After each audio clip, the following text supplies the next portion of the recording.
So I'm getting ready to do a video of the guitars that I have acquired through the years. Some of these are were gifts. Some just kind of ended up falling in my lap, and majority of the ones that were given to me were Gibson guitars. There are some Fenders in there as well, but they are all very, very dear to me. The ones that I've got are the ones that I would never let go, and I would never sell. There have been a lot of guitars that I've just, I've ended up with, and I'd end up selling them or trading them for something else. But the ones I've got that I keep, that I love the most, to me they sound the best, and they have a lot of stories and a lot of emotional value. So hopefully you guys enjoy this video.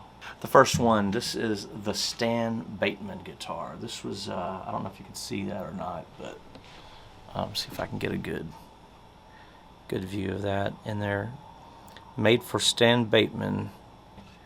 Stan Baitman was a dear friend of the family's up in Virginia, and he and his wife Carolyn were known as the Southern Sweethearts, and they would take me in and get me up on stage with them, and they would get on stage with us when I first started playing music. And this guitar, Stan gave it to me probably, I'm going to say it was around 2000, 2001, and it's a Gibson Gospel. And the reason he gave it to me is because he said that he never got a chance to play the Grand Ole Opry. It was his dream. He always wanted to play the Opry, and never got to.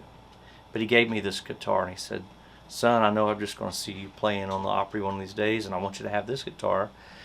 That way I can at least say that my guitar made it to the Opry." But he's passed on now, and he never got to see me play the Opry, but he did get to see me play this guitar all over Texas, Green Hall, and a lot of other great legendary places. So I'm proud of it, and I will cherish this guitar till the day I die.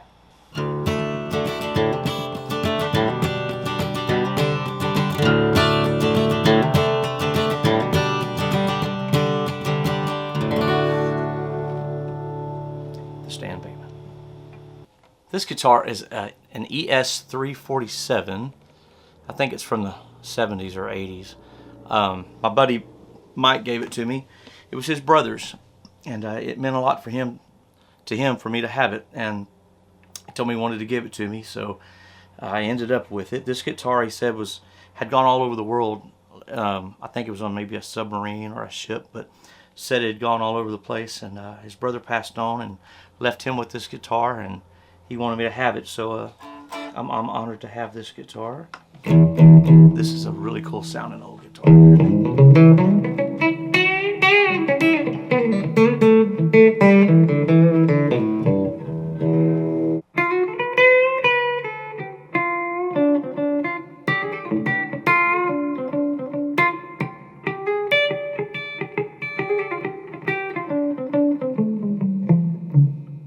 Really cool sounding guitar. I'll cherish it forever. This guitar was given to me by a really dear friend of mine, Joe Frank, up in Richmond, Virginia. When I was living there, I was probably 13 when he bought this for me. Now, Joe only had one arm. He was electrocuted. He was a lineman, and he got electrocuted, and it pretty much blew his arm off. But he kept on playing music. He played piano in the band called Backroads that he had in Richmond. And when I was getting started, I would go and get up and sing with his band, and he surprised me with this guitar. And to this day, when I see it, it just brings back great memories. It's a Squire 2. It's a Fender Squire 2 Stratocaster. I think it's from, this is probably from 1990, I think is the date on this guitar.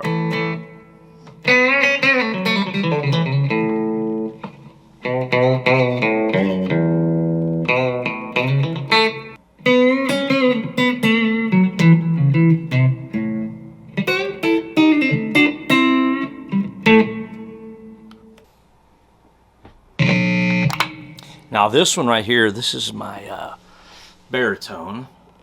It's my most recent guitar, made by my buddy Huey Wilkinson, and that's his brand. It's Axe Handle. He's made, it's kind of blurry, but he's made all kinds of guitars for several different guitar players through the years, and he made one for one of my heroes, Texas legend Randy Corner, and I've watched Randy play that guitar for years. But to have an Axe Handle guitar is just an honor. So thank you, Huey, for that. And check this out.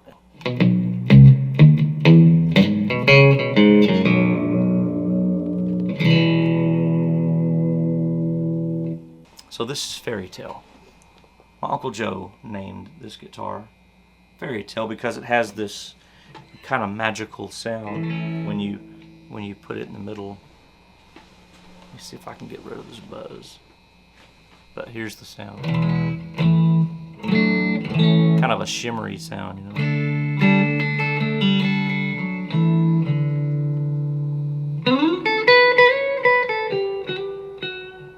Now, Uncle Joe's not really my uncle, but I call him Uncle Joe.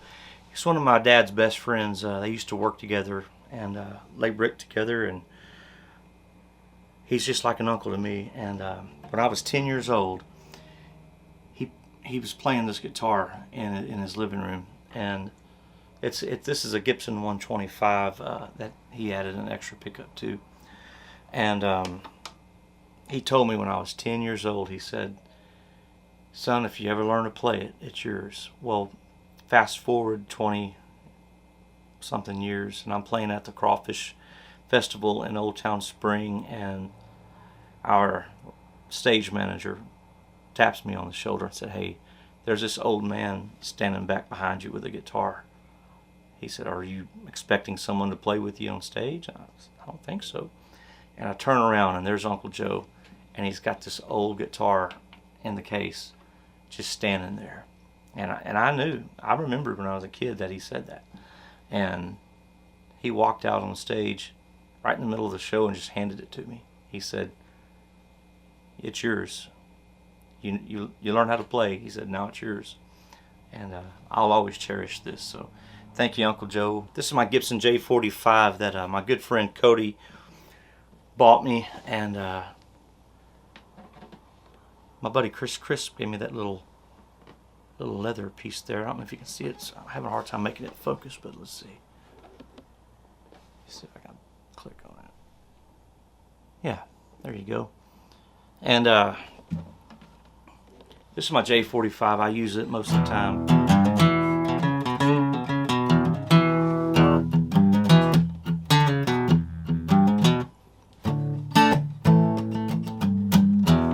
My buddy Tracy got me this guitar for my birthday. This is a Cordoba, and we went down to Guitar Center, and I just started playing around on different guitars, and walked into the little acoustic room.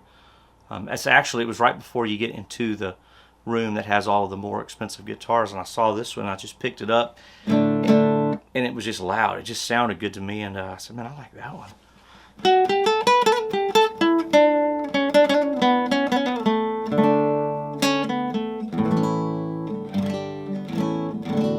And I went in and I played a lot of those more expensive guitars, and I told Tracy, I said, "Man, this is the one. This one sounds better than all those." So he ended up getting it for me. Thank you, Tracy. Most of these guitars that I've got that I own were given to me by very, very dear people to me, and if it wasn't for the people helping me out through the years, helping me with guitars, and all the tips through the years, just getting us down the road, I wouldn't be able to do what I do, and I wouldn't be able to write the songs I write and play the music I play. So I want to thank each and every one of you from the bottom of my heart. Thank you so much for your support through the years, and thank you for the guitars and the memories.